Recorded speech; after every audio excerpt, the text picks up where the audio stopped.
in the shower today, I was thinking about what kind of things can I share that are going to be helpful. And I thought about my own journey because of the last two live sessions I had. They asked some really good questions like how did you get to where you are or like how you're doing this. And so I think it starts with the spiritual aspect, and then more so my relationship with my husband is what really changed who I am spiritually, if that makes sense. It's really interesting how that ties together. But I was a born Christian. My parents were already converted to Christianity before they came to the United States. Excuse me. And so born Christian, but I never felt like I really fit in when I went to church. Like it just didn't feel right to me. Didn't really, I just didn't feel like at home or like that it was the right place. And um, I did use like manifestation through prayer. I did get a couple things um, when praying. Of so that was good. I did get through some dark times and with religion, with Christianity, and so I am thankful for that. Although I don't think that it's the Bible God and Jesus, just the real Jesus and the universal God source.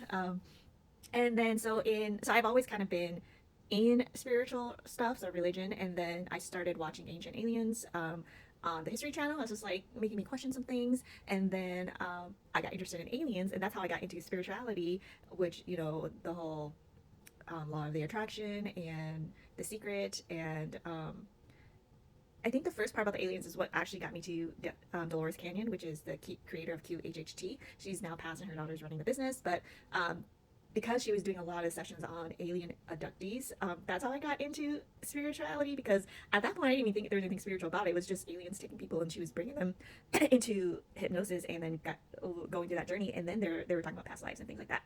And so I was into that, but then I got into my relationship and then started focusing on that. So I kind of drifted away from that hobby and that mindset and just kind of like focused on building my career in corporate America and then in my relationship and traveling and stuff like that. And then we opened our own business and that really tested my partner and I's relationship. And so in 2020, my brother, he was 27 years old at the time, passed away and I got COVID.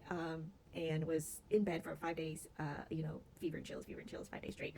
And that really changed my life because I found like spiritual TikTok and therapy TikTok, and that really woke me up within myself. After 6 years of marriage with my husband, I'm like, I don't even know who you are. And he's like, what do you mean? We spend every day together. And I'm just like, I don't know. We talk about surface level stuff, retirement, family, the business, goals and stuff. But like, I don't actually truly know you and I feel alone. And he's like, but how are you alone if we're together every day? Because we run the business together, so we're working with each other every day.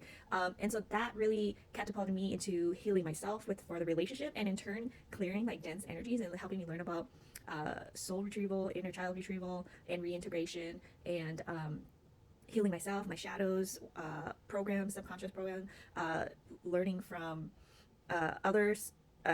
Professionals, experts that talk about basically from 0 to 7 years of age from womb, even from egg before even conception, because you're in your mom and you're kind of carrying her trauma too. So learning all of that, 0 to 7, you're a sponge, and your programs are subconsciously programmed into you at that age, and then they just compound as you're older if you don't deal with them. And most of us were not brought up with conscious parents who are teaching us how to regulate our nervous system, how to resolve conflict, how to deal with our emotions when we're angry, sad, frustrated. Like we would just say, be quiet, don't cry, there's nothing to cry about, go to your room, go time out. So like we grew up avoiding, and so I avoid a lot. I go and I get a bag of chips, or I want to be alone when there's conflict. It takes me a while to regulate my nervous system, so learning about my partner's nervous system, like he wants to resolve conflict right away and I need time to process. I'm a processor, and so like just learning the dynamics of all of that. But anyway, I took the first 2 years, 2020, starting in 2020, to work within myself. I'm not changing him, not changing anything, but I want to know what cycles are going in within me, what programs are running that are making me show up in a certain way to experience this relationship this way. And that work, I would, whatever I learned and tried to implement, I would ask my partner sometimes the questions I asked myself to kind of get like planting the seeds in his mind, because I was like, I will do my best to work at this relationship, and when I feel like it no longer is growing, we're not growing together and I need to step aside, then I will step away. But I was like, I will try my darndest before I say goodbye.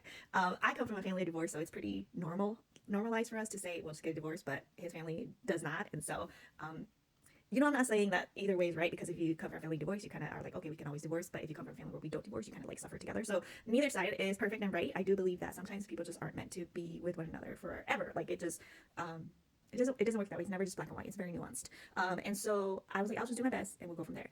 And after 2 years of me just doing my internal work, questioning him, trying to plant the seeds, trying to make him question his own way of showing up very defensively, because I just felt like everything I said was criticism to him, and then he was being triggered and reverted back into his childlike self in his childhood memories of being criticized. And I'm like, I'm not doing that. I'm just sharing like XYZ. But also, I'm carrying energies from my dad, which is like never satisfied or never good enough. Like, oh, you did this, why didn't you do that? You did this, you could have done that. And so I carry that into my relationship too, and I had to become self-aware that I was doing that and running those programs, and then like reprogramming myself or catching myself and like just not saying something if I can't, to be like, oh, good job, or like you worked really hard on that, like something I'm still learning and trying to do. That's a really hard program for me. But anyway, doing that work really helped me have compassion and hold space for people, clients who come and see me for QHHT sessions.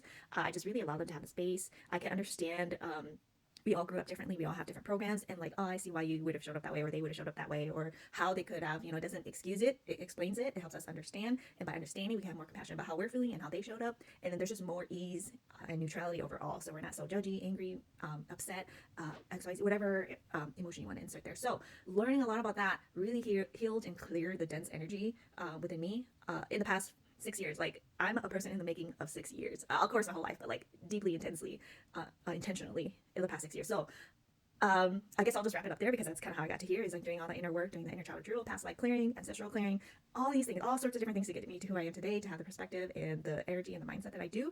And so the last piece of thing I just want to share is that it takes time for change. So don't rush yourself. You can't rush healing.